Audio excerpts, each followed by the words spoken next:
Видеоотчет строительства дома. Сегодня 9 апреля 2018 года. Сантехник разгребся уже наконец-то с камином. Он сейчас у нас находится под давлением. Вода подается. Но еще пока не топим. Здесь вот синим покрашена это холодная вода, красным горячая. Такую красоту сантехник мне наводит. Я же в свою очередь заделал ту дырку, которая осталась от фрески. И прошелся камин-батсом по стене. Это примерно такого размера будет камера.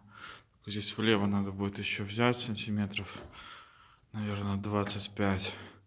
Но не хватило. Еще один листик куплю, как раз будет. Здесь вот я проложил провода. Это все на камин идет.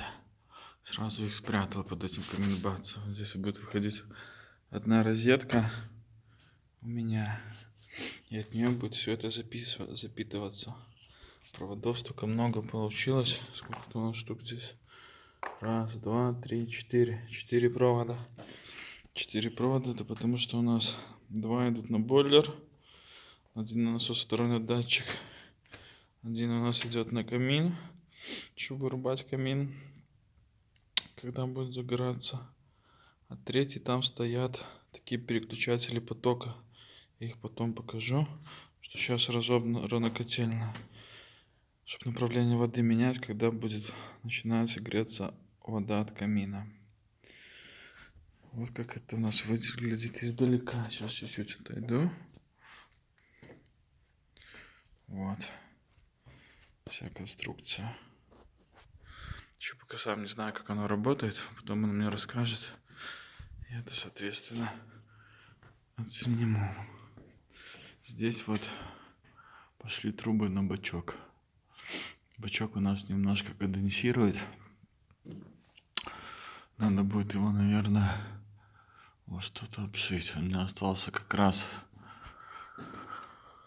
забыл, как называется, изовер мягкий. С фольгой я, наверное, обошью, чтобы не было конденсата. А вот здесь сантехник развесил трубки. Он сначала собирает все, потом разбирает и красит. Я купил 4 баллона. 2 красных, 2 синих, разных оттенков. Здесь у нас, получается, идет на отопление горячая, холодная. Точнее, горячая обратка. Или как он там правильно называется. Второй идет на воду. Горячая вода и холодная вода. Это медные трубы так красятся.